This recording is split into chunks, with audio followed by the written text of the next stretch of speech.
Hello, hello, and welcome to Energizing Habits, Simple Strategies for a Sustainable, Healthy Lifestyle. I'm your host, Vicki Cleary, and I guide ambitious, busy women who want to find more focus, more energy, and be more productive and thrive, whether it's in business or in life. Help them find these things through sustainable habit change in nutrition, movement, stress management, and sleep. Now, if you're already feeling the stress of the holiday season, you're going to want to stick around for this episode because I'm sharing 7 simple tips to help keep your stress levels down this holiday season and keep your energy levels up all season long. Now, so let me just give you a quick rundown. So I'm recording this episode in a hotel room because I'm, of course, on a business trip. And also, I am still recovering. There's like this lingering cough that keeps creeping up from me being sick several weeks ago. So sometimes talking will aggravate it. I'm trying to keep from having a coughing fit while recording. So if I do start to cough, you'll understand why. And drink breaks are, of course, incredibly helpful. Now, after working with so many of my clients, I've noticed that this time of year, this holiday season, can seriously trip people up if they're not prepared for the added stress, the social situations, the darker, shorter days, right? Like that can really affect people with the seasonal affective disorder, which is why I'm also like, this is an important topic, right? This is something that I'm sharing in my email list as well. So if you're not on my email list, make sure to get on it because I share stuff like this once a week, every week, different tips for what's going on, right? Or what can help you in the current, month or season that we're in. So today, talking about the managing the stress around the holidays, right? Here's the thing. A few years ago, Healthline did a study and found that when it comes to health and fitness, finances, 44% of people surveyed think that the holidays are somewhat stressful. Now get this, 18% of them, so that was 44% said that's somewhat stressful. 18% classified them as very stressful, right? So I want you to think for a minute, how do you define that stress level when it comes to your health and your finances around the holiday season, right? I mean, finances can be stressful because, you know, what you're buying a whole bunch of Christmas presents or, whatever presents that it might be. But also like we get so busy that sometimes our health goals, right? Those actions that we should be doing towards our health goals kind of go by the wayside, right? We're not going to the gym as often. We're not working out or moving our bodies. And we certainly aren't going to be eating quite as healthy as we might like. So pause for a minute and just think about how might you rate the stress level of the holidays in those areas. Now, is this kind of ironic that there's 18% of people say very stressful, 44% say somewhat stressful? It's ironic because the holidays are typically painted as some fun times, big celebration, right? That's always what we see in the movies, maybe even on Instagram. People are just portraying their holidays as super awesome. So we're not talking about the stress that goes along with it.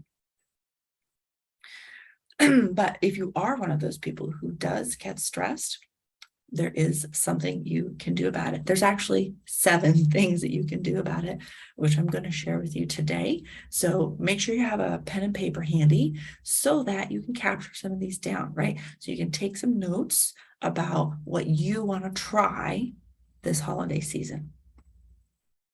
We're going to create I'm going to tell you about it, your own holiday survival checklist. So here we go. Item number 1, make your plans today, right? You have all these things that you want to do for the holiday season. or there's lots of things that get scheduled. There's parties, there's events, shopping, whatever it is that has to happen. Make your plans. Now, if you are a last minute, if you love the last minute shopping thing, you can leave a couple things undone, leave some stuff so you still kind of get that vibe, but get all the big things handled as early in the month as possible. And then also, if you plan to travel or to throw a party, start making your list, right? What's your packing list? Or what are the things that you want to do while you're traveling, or the things that you need to do? If you're throwing a party, right? What are the things you need to do for that party? Who are you going to invite? The whole bit. Don't procrastinate on making this plan for the month, okay? You will kick yourself later, right? I'm kicking myself every year when it's like, gosh, I wanted to get all this stuff done, and maybe I got half of it done, right? And it's especially stressful. It's like Christmas is like a big deadline. If you don't have the gifts by Christmas Eve at a certain time and all the stores close, you're not going out to get it on Christmas Day because the stores are closed, right? So it cuts the month a little short, honestly, but that's where planning comes in. Now, so you're going to plan your month. Here are all the things that I want to get done for December, right? And maybe there's some deadlines there because of whenever certain holidays or certain events fall.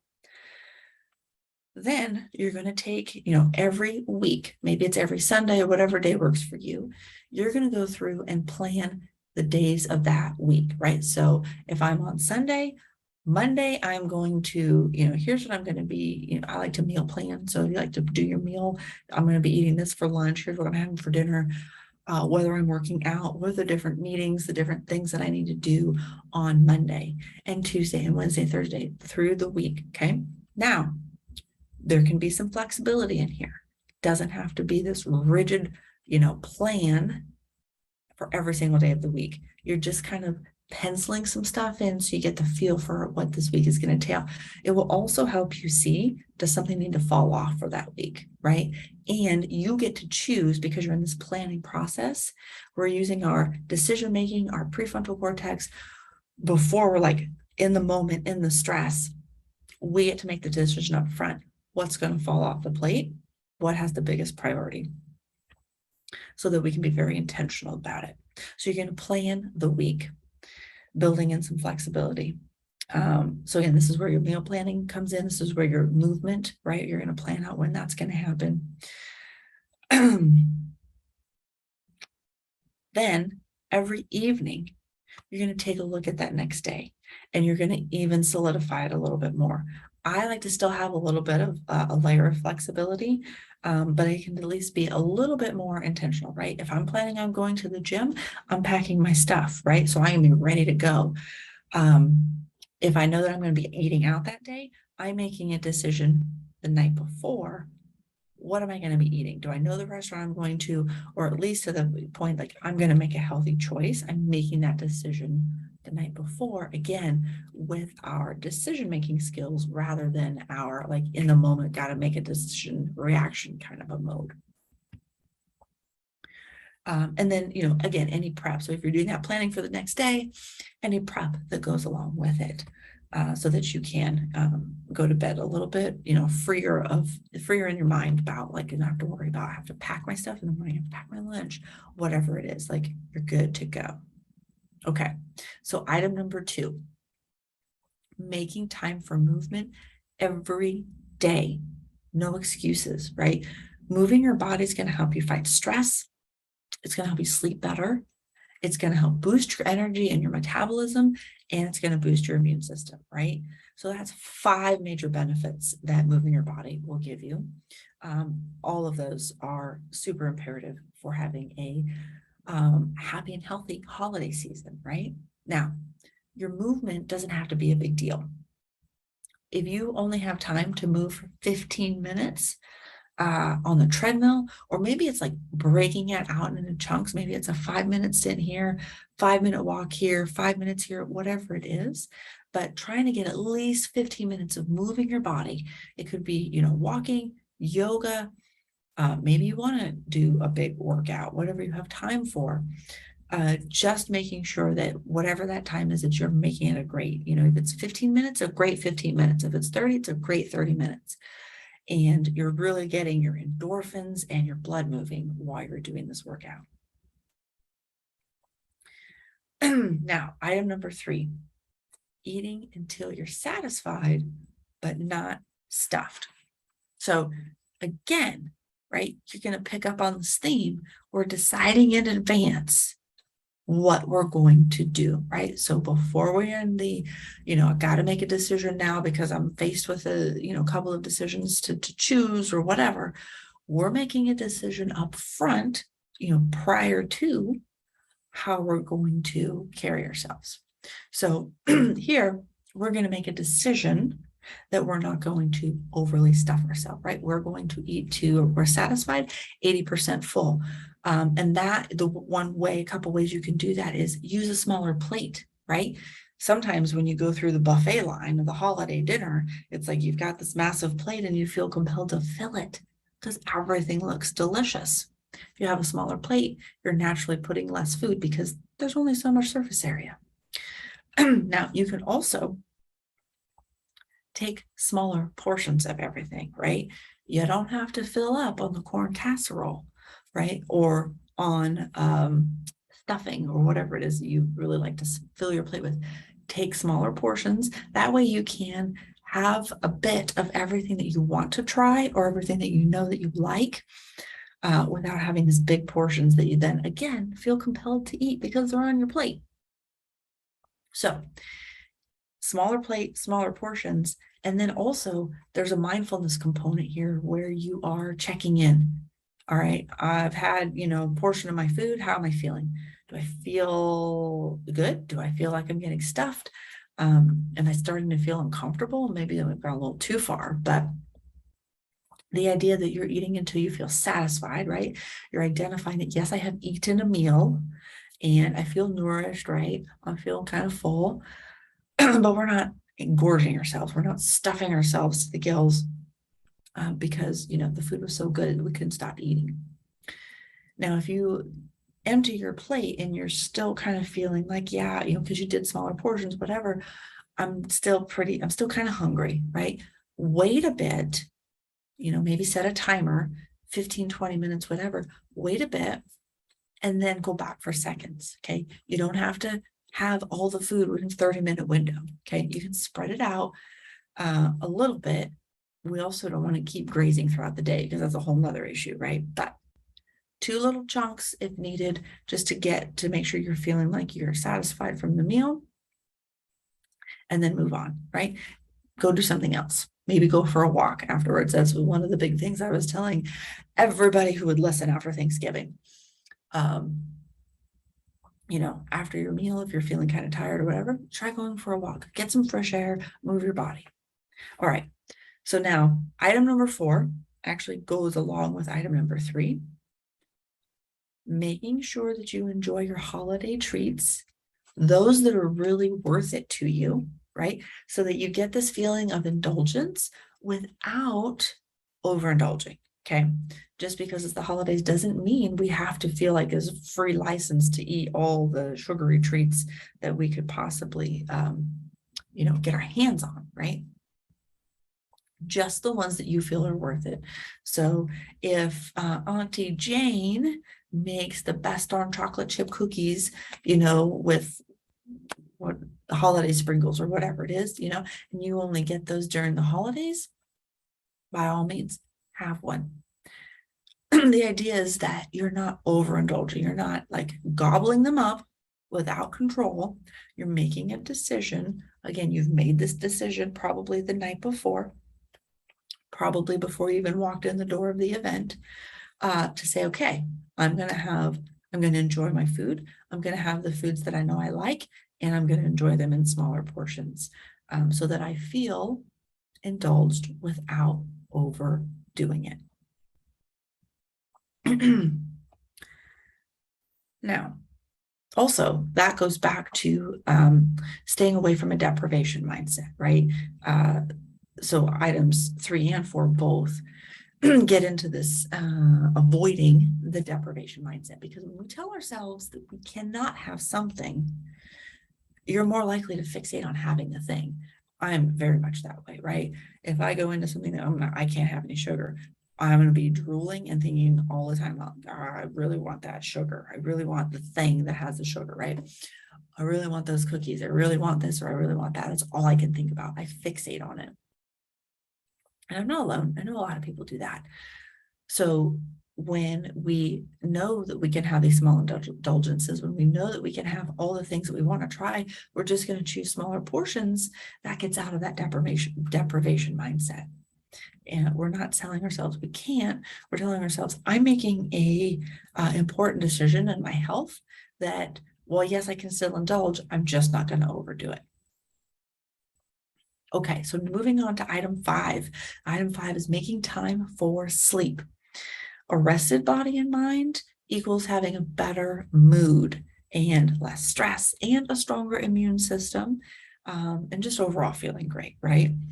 And we've talked about this before, aiming for at least 7 hours of sleep. You'll have to judge how your body feels and responds to different levels of sleep, different amounts of sleep, but 7 hours is a good rule of thumb to start with. Now, you also, if you say, oh, okay, 7 hours, you're going to have to decide then what time do you have to go to bed, because you wake up at a certain time, right? You wake up at 6, maybe, and then you're saying, well, maybe I need to go to bed at 11 if I did the math right. But here's the thing. You also need to plan for 30 to 60 minutes of being in bed before you actually fall asleep, because it takes us time typically to fall asleep. And so just because you go to bed at 11 doesn't mean then you're getting 7 hours of sleep, waking up at 6. You actually need to allow that time for your body to fall asleep. So whatever time you think, you also need to back out another 30 to 60 minutes. Now, the other place where this comes in handy is what we were just talking about with the tiny indulgences, right? When you're well rested, you are less likely to crave the breads and the sugars and all those things that you usually want to try to avoid when you're trying to be more healthy, right? When your body just starts to crave them, kicks up the hormones that start to crave these things. So we've talked about that a little bit too in previous episodes, but when you're well rested, it helps you to stick with your decisions a little bit better when you've planned ahead, and also you're not craving these things as much. Okay, item 6, remember we've got 7 to get through. Item 6, going outside for some fresh air and daylight and some sunshine every day that you can, okay? Now, depending on where you are in the world, you've got snow, you've got kinds of crazy weather that happens in the winter. So that's why I say every day that you can. Going outside, getting that daylight into your eyeballs is a proven stress buster. It just feels good, right? Fresh air fills our lungs, helps us to breathe a little better at times, especially that winter air, that crisp winter air. And getting the daylight into your eyes has a whole nother set of benefits, right? So if you can get outside as soon as that daylight starts to show itself, that daylight getting into your eyes helps to shut down melatonin, right? Shutting down melatonin makes you feel more awake, more bright-eyed and bushy-tailed. So getting that sunlight into your eyes, preferably without going through a window, right? So like outside, shuts down the melatonin, helps to set your circadian rhythm, right? So shuts down the melatonin, your cycle through the day, that your different hormones go through. It sets it a little more level, right? So you're not this crazy weird thing, and having melatonin last longer in the day than it needs to, having a hard time getting sleepy in the nighttime. There's all those things around your circadian rhythm. So fresh air and daylight is item 6. Moving on to number 7, creating a fallback plan. Things inevitably go sideways at some point, right? You have a plan, something's not going to happen on that plan. or at least not to the way that you thought it would. But when you have a plan, the backup plan, when you have a plan and then a backup plan, you tend to you will stress less about it, right? Because you're a little bit more prepared, and you probably also have a little bit more flexibility, flexible mindset. So this really kind of ties back to item 1, planning ahead, but again, keeping it flexible, having the backup plan, but also knowing, okay, if item A doesn't happen, or it doesn't happen like this, then, we can still do item B. It's fine. Or we have to tweak something, as long as we know what it is. But we're having a little bit of flexibility there. It will help you keep your sanity, I promise. The other thing to keep in mind is progress over perfection, right? Getting the stuff done on the to-do list rather than it being perfect. I want you to think about, what will people remember a year or two from now about, your event, or about whatever it is that you're doing. Do you think that they're going to remember that the napkins and the tablecloth matched the rug that was out on the front porch? Likely not. Okay. But they might more likely to remember, gosh, that Thanksgiving that, we all built this jigsaw puzzle, right? Because that's one of the things that we did this year. It was super fun.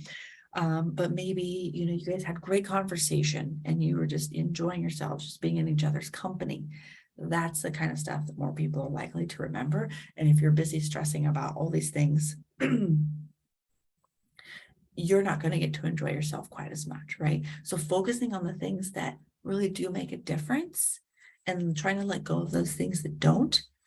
When you do so, it's amazing how much you can actually accomplish, and without all the stress that typically goes along with it. Now, this is actually the same approach that I use with my clients, right? So we create a roadmap of the best actions that will push them towards their goals. And then we work through executing it. We talk about flexibility. We talk about, deprivation mindset. We talk about all these things that I talk about with you, right? So if you're curious about how you can feel less stressed and have more energy and focus and be more productive, how you can feel like you're really thriving, even though you are an ambitious and busy woman, schedule a discovery call with me. I would love to be able to chat with you about your goals. You might even come away with a strategy or two that you can implement right away, whether or not you work with me, right? Because I like to offer value in my calls, regardless of, is it a paid coaching call or free, chat with someone who, I just want to get to know. So I'll post the link to that in the notes below, so you can check that out. Check my calendar, check your calendar, and let's talk. Let's recap the 7 points for today, right? So yes, the holidays can feel stressful. And today we talked about 7 strategies, 7 tips to help you better prepare and manage that stress so that you can enjoy yourself a little bit more through the holidays, maybe even through like the winter season. There's several things in there that actually will help you through the entire winter season, not just until the end of the year. So number 1, plan ahead. Remember month, week, and then the day before for the next day, right? Number 2, moving your body for at least 15 minutes every day. Number 3, eating until you're satisfied, that 80% full. The ways you can do that: smaller plate, smaller portions on your plate, and then that mindful eating component, checking in with your body. If you are still hungry, you can go eat more food. It's fine, right? But it's not just eating it because it's on your plate because you put too much on there. Number 4, feeling free to indulge in those holiday treats within moderation, but especially only those treats that you really think are worth it, right? Those things that actually are worthy of your taste buds. And then again, in small portions, starting in small portions at least. Number 5, making time for sleep, 7 hours each night. Number 6, going outside for daylight and fresh air, at least 5 minutes a day. And for that daylight as early in the day as possible so that you can get that light to help drop your melatonin and help you feel more woke up, right? More awake, more awoke, more awake. Forgot my verbs for a minute. And then number 7 is embedding flexibility, having a fallback plan, and using that mindset of progress over perfection. So, I like to close with an energizing habit that you can try for today or this week. And so I've given you 7 juicy things that you can try. I suggest that you choose, right? You can pick one that you haven't done yet. Maybe there's something in here that you're not already doing, and give it a try for a week and see how it goes. The other thing you can do is maybe you are doing something on here, but maybe you're not doing consistently, or maybe you're not doing it, or maybe you feel like you want to amp up the level at which you're doing it. You can also do that, okay? Put a little more consistency, a little more intention around that particular habit, and try that for a week, okay? And I always suggest trying it for a week, see how it goes, tweak, finesse whatever you need to do before adding on any additional habits, right? Because you're just going to pile on all these things. It's going to be stressful. You're going to be trying to remember to do this, that, and the other, and you're just going to stress yourself out. And that's not needed. Okay. Oh, yes. And the other thing is, so picking something that you can try for a week, another way that you can do this is if you've got an event coming up, pick 1 or 2 of these strategies that you can do before you walk in that door, right? Maybe it's small indulgences, smaller portion sizes, eating to 80% full, whatever makes sense before going into that event. Like, set that intention before you walk through the door, before you're faced with the decision-making process. All right. Now, if you want a little more support in reducing stress, creating habits that can help you be more productive, schedule that call with me. We talked about that. But also, you can check out my Good Morning, Good Night ritual guide. It's a free PDF. The link will be down below.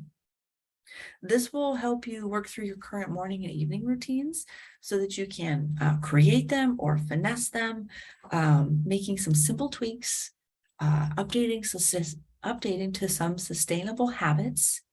So again, you can have less stress and be more productive, right? All right. Well, that's really what I have for you today. I think I got through it without too much, coughing. So that's good. If you found today's episode valuable, please like it, leave a comment down below, a little review, and of course, share it with someone else who you think might find it valuable. Who else needs a holiday survival checklist? Share this episode with them. You can also take a screenshot if you are, listening, watching on your phone. Take a screenshot and share it to your Instagram stories and tag me, because I would love to see what episodes you are benefiting from. So if you're on Instagram, tag me at Uplift Healthy Lifestyle. Of course, that's below too, so you don't have to try to remember. All right, that again is it.